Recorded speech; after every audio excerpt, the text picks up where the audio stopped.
Oui, bonjour Arnaud, c'est Bruno, Picasso Souvenirs, tu vas bien? Ça va très bien, merci. Tu m'entends bien là? Ouais, nickel, nickel. Bon, ça te dérange pas si on fait un petit interview là, on parle de toi un peu? Non, pas de souci, avec plaisir. Arnaud Del Sol, né à Fréjus, c'est ça? C'est ça même. Et tu as quel âge maintenant? 32. 32 ans. Tu as été joueur à Fréjus, c'est ça? Ouais, c'est ça, ouais. Défenseur? J'ai commencé un peu plus haut au milieu. D'accord. J'ai commencé milieu offensif droit, après je suis passé 6. Et que sur le tard en senior, je suis passé défenseur central dans l'axe. Dis-moi, t'as toujours été à Fréjus? Toujours. Fidèle au club alors? Le plus fidèle que ça, y a pas. Et en plus, tu as été entraîneur assez jeune déjà? Ouais, j'ai commencé, j'avais 17 ans ma première année, je crois. Ouais. Et de fil en aiguille, j'ai commencé mon première année avec les Benjamins. Après, j'avais basculé chez les tout petits, les débutants. Ouais. Et puis après, j'ai fait toutes les catégories, une à une, 13 ans, 15 ans, 17, qui après passé 18. Ouais. Voilà, on a touché un peu à tout, quoi, on va dire. Tu as tes diplômes maintenant?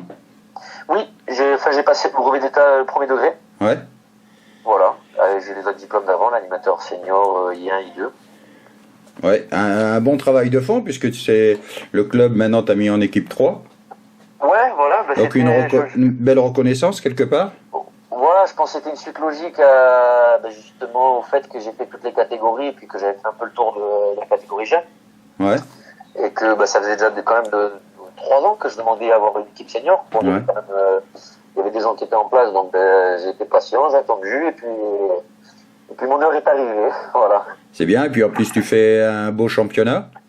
Ah là, pour le coup, on a fait une belle saison avec 90% des garçons qui ont été formés à Frédéric. Là je t'entends mal là. Vous m'entendez là? C'est léger. T'es en voiture, t'as quoi? T'as Non, je suis l'oreillette? arrêté.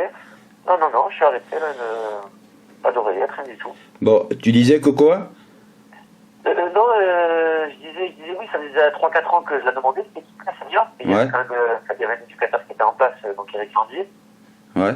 Et de fil en aiguille, le jour où il a arrêté, je me suis positionné sur cette équipe justement. Ouais. Qu'est-ce que tu dirais sur ton équipe, les qualités et les défauts qu'ils ont pour ce championnat? Quelles sont leurs qualités et leurs défauts qu'ils ont eu dans ce championnat? Alors ça va être un peu la même chose, c'est la jeunesse, c'est leur qualité et c'est aussi leurs défauts. Ouais. Voilà, manque un peu d'expérience à ce niveau-là, surtout. On joue beaucoup d'équipes qui ont 28, voire peut-être 30 ans de moyenne d'âge. Ouais. Donc c'est vrai qu'avec mes petits jeunes moi j'avais une moyenne de entre 21 et les 22 ans, je pense, la moyenne d'âge. Ouais. Donc c'est vrai que du côté d'expérience, on a eu quelques difficultés, mais il y a eu de la progression quand même aussi. Après, c'est des jeunes qui, pour passer un palier, d'une préparation quelque part. En fin de compte, moi je suis reparti à zéro complet cette saison. À savoir que tous les joueurs qui étaient en groupe PHA l'année dernière ont quasiment tous arrêté, Ouais. à part 2 ou 3. Donc j'ai rappelé des joueurs qui étaient partis un peu sur les extérieurs, certains cibles, d'autres appuyés, d'autres qui avaient arrêté le foot pendant 1 an ou 2, mais qui ont été formés de quasiment débutants jusqu'en 19 ans à l'étoile, soit à Fréjus, soit à Saint-Raphaël. Ouais. Donc voilà, c'est une belle récompense pour eux, quoi. Une belle récompense pour eux. On va. Ouais, vas-y, je finis. De là à dire pour les faire grimper un peu plus haut. Alors oui, c'est l'objectif. Il y a 2-3 joueurs qui sont passés dans le groupe DH en cours de saison. Ouais. Après, le problème, c'est qu'il y avait quand même aussi pas mal de joueurs dans le groupe du haut, donc du coup, ça favorisait pas trop le fait de monter les joueurs, plus le fait de les faire redescendre le week-end, quoi, pour les matchs. Ouais, ouais. Mais voilà, sans compter tout ça, chacun il a pris son plaisir. Un coach satisfait dans l'ensemble? Plus que satisfait. Ah. Un peu frustré sur la fin, parce que bon, c'est vrai qu'on a joué le titre jusqu'au bout. Ouais, 6-0 à la Londe, t'as perdu. Voilà, on est allé perdre à la Londe contre une très très belle équipe, qui je pense est la meilleure équipe du championnat. Je serais un peu sceptique sur le fait que ce soit Saint-Zacharie qui monte. Ouais. De par le jeu qu'a proposé la Londe, c'est vraiment au-dessus. Ouais. Alors que Saint-Zacharie qui a fini premier, on les a quand même battus 6-1 et 4-1. Ouais. Donc c'est vrai que c'était un peu étonnant pour le coup, mais une très belle saison. On pensait pas que ça allait trop filer de ça, donc du coup, voilà. Malgré la petite frustration de fin de saison du fait qu'on joue pas le train, qu'on n'en est pas réussi à finir premier, on va pas oublier tout ce qui a été fait non plus en amont, donc non, ils ont une grande satisfaction. Dommage là pour l'équipe nationale qui descend en CFA. Ouais. C'est triste. Ouais, moi ça me fait mal au cœur étant natif d'ici. Hein. Ouais. Surtout qu'il y a 2 ans, on se retrouvait à jouer presque la montée en Ligue 2, et puis là, on arrive à descendre en CF1. Compliqué. Je pense que... Tu as eu l'occasion d'aller voir quelques matchs? Pas beaucoup, puisqu'ils jouent beaucoup le vendredi soir, et puis nous, on s'entraîne quasiment à la même horaire. Ouais. Donc, du coup, moi, je me retrouvais à la base nature quasiment au coup d'envoi de chaque match national. Donc, je suis allé en voir 2-3, mais sincèrement, je suis pas allé en voir beaucoup. Je pouvais pas, quoi. Et dans les 2-3 matchs que tu as vus, ils avaient eu la victoire au bout ou pas? Non, je suis venu contre Amiens. Contre Amiens, on a perdu. On perd à la fin, en plus. Après, je suis allé voir pareil, le match de Coupe de France contre Bordeaux. Ouais. Donc, après, bon, c'est un ensemble, hein, c'est un manque de réussite sur toute la saison. Qu'est-ce que tu crois qu'il a manqué à cette équipe? Au moins pour le maintien déjà. Au moins pour ça, exactement, je sais pas, étant donné que je n'étais pas au quotidien avec eux. Ouais. Moi, je pense qu'il leur a manqué de la réussite, parce qu'on a vu de tête comme ça, de mémoire, il y a au moins 10-15 matchs où on doit prendre des points. On tient le nul à l'extérieur, puis à la fin on perd. Où on tient une victoire à la maison, puis à la fin on fait match nul. Il faut un facteur chance dans les matchs quand même. Hein. Ouais, voilà, je pense que il n'y a pas eu de facteur chance, et voilà, peut-être que d'enchaîner 1 ou 2 victoires à un moment au milieu de saison, peut-être que ça aurait ramené un élan de choses positives, quoi, pour la suite. Mais malheureusement, de match en match, la réussite n'a été pas là, du coup le doute s'est installé, et après c'est dur de remonter la pente. Ouais. Mathématiquement, la DH, elle est maintenue ou pas? Non. Pareil. Non. Les deux équipes descendent alors. Pour l'instant, non, parce qu'il reste encore 2 matchs pour la DH. Ouais. Donc, ils vont jouer le coup à fond. Donc, il y a encore une possibilité alors.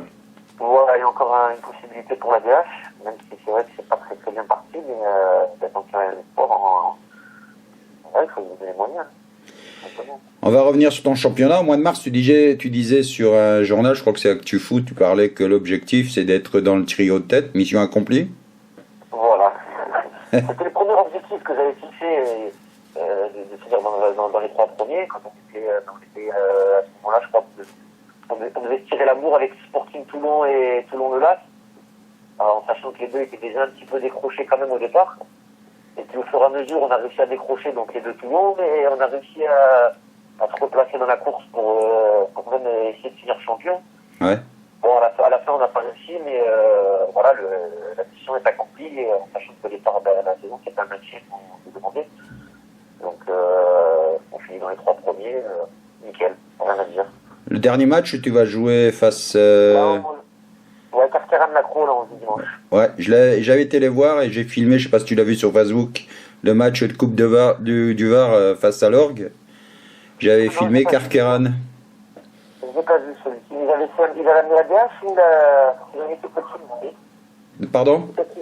Ils ont une équipe aussi au camp supérieur en DH. Ouais, c'est celle-là. Ah, voilà. Donc, c'est celle-là que j'avais vue. Ouais, c'est ça. Moi, je joue contre la PHA. Qui d'ailleurs descendent aussi, hein, ils descendent. Ouais, ils sont pas bien, ils ont mal commencé. Le premier match, on a joué contre eux, on a gagné 1-0 là-bas. Ouais. Et là, voilà, on clôture avec eux à la saison. C'est un championnat que tu as pris en cours de saison, tu as pris l'équipe dès le départ? Ah non, donc fin juin, on m'a donné donc la responsabilité de prendre la PHA, on a commencé la prépa au 18 mars. Donc j'ai fait la préparation, une match à vidéo, là je t'appelle.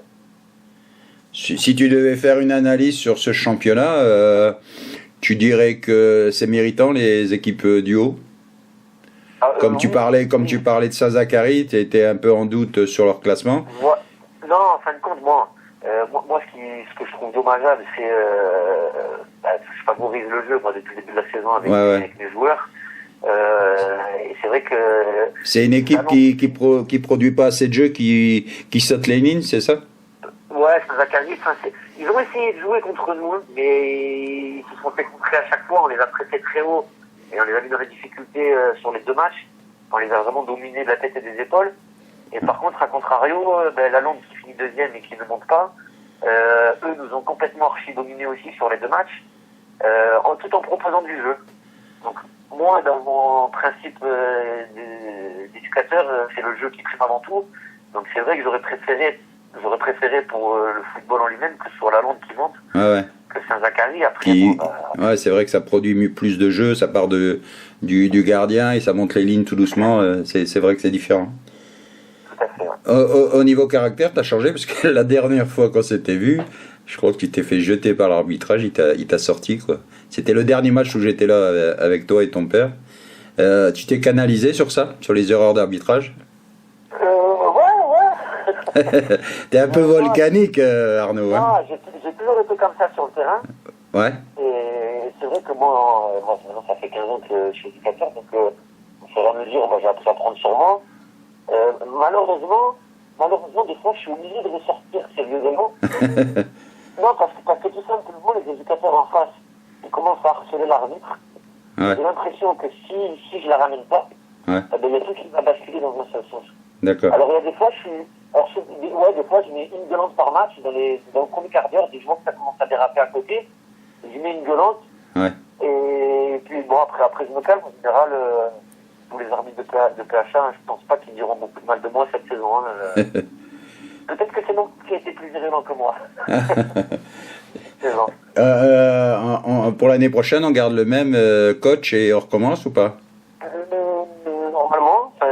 Tu n'as pas encore eu la décision, la petite réunion? Non, là j'attends que ça se décante un peu plus haut parce que le problème nous on dépend d'en haut. Ouais. Donc une fois que la hiérarchie sera établie, ça va découler. J'espère pour toi, sinon tu serais déçu. Vu ton championnat, tu mérites. Complètement. Je pense que je ne démériterai pas, en tout cas, de repartir au moins avec la PHA. Eh oui. Donc voilà, après, les dés ils sont entre les mains des présidents, et puis je vois pas pourquoi ça n'irait pas dans ce sens-là. C'est une question que je pose souvent aux entraîneurs. Je dirais, je vais te la poser. Les qualités premières pour toi, pour être un bon entraîneur, c'est quoi? De la patience. Ouais. De la rigueur. Ouais. Et puis l'amour du ballon. C'est vrai. Le plaisir, parce que surtout à ce niveau-là, je veux dire, s'il n'y a pas de plaisir, à un moment donné, moi j'ai joué à cette catégorie, j'ai joué un tout petit peu plus haut aussi quelques matchs. Ouais. Et je sais que moi j'ai arrêté parce que je trouvais plus de plaisir à jouer. Donc j'avais aussi ce côté éducateur qui prenait le dessus, donc quelque part j'étais dans le milieu du foot. Et c'est vrai que pour moi un joueur qui a plus de plaisir, il faut qu'il range les crampons c'est sûr. Et qu'il passe à autre chose, quoi. De temps en temps, ça doit te mordre un peu les doigts quand tu vois certaines situations sur le terrain, tu as envie de chausser les crampons, non? Oui, ça m'est arrivé 2-3 fois, surtout au début de saison, quand je voyais tout ce manque d'expérience, surtout sur la gestion des temps forts, des temps faibles, on avait beaucoup de mal. Mais tu as des piliers quand même dans ton équipe, non? Ah oui, j'avais Jimmy Bouracho qui normalement devrait finir meilleur buteur. J'avais pareil Hichem Ziani, numéro 10, qui a pour l'instant le deuxième meilleur buteur de la poule aussi. Ah ouais, c'est bien. Après, j'ai deux cadres, j'ai des cadres à toutes les lignes, mais que des cadres. Quand je dis des cadres, c'est les gamins, ils ont 22, 23 ans. Mais une formation poussée, ils ont fait de 7 à 19 ans, ils n'ont jamais lâché, ils ont toujours joué en équipe 1. Ils ont un beau cursus de footballeur, une belle formation. Ouais, c'est bien. Écoute, Arnaud, je vais pas prendre plus de temps. Je te remercie beaucoup de m'avoir consacré Je te remercie. Et puis prêter attention un petit peu à notre équipe. J'essaye de faire au mieux, mais après, c'est pas toujours évident avec mon travail plus. Non, mais ça fait plaisir de garder ça parce que même moi, je me suis pris au jeu, je me suis régalé à regarder votre vidéo, là, Puget la Londe. Ouais. Avec les intervenants de coach, avec le tir du Voilà, moi je m'investis bénévolement. Tu vois, je m'investis bénévolement pour faire parler un peu les entraîneurs, voir les matchs, etc. Tu vois, donc Picasso souvenir, c'est le souvenir des vidéos d'avant. D'ailleurs, t'es dessus. Et puis voilà. Et puis là, je serai Villeurbanne pour leur dernier match. Je serai à Sainte-Maxime pour le moment de la fête. Mais j'y manquerai pas de venir te voir réellement et filmer quelques matchs de chez toi dans la saison prochaine. Avec plaisir, en tout cas, sera le bienvenu. Merci Arnaud, à bientôt et bon match pour la fin de saison. Merci, c'est gentil. Ciao. Ciao. Ciao, bisous. I'm here alone, didn't wanna leave. My heart won't move, it's incomplete. Wish there was a way that I could make it to understand. But how do you expect me to live alone with just me? 'Cause my world revolves around you. It's so hard for me to breathe. Tell me I'm supposed to breathe with no air. I can't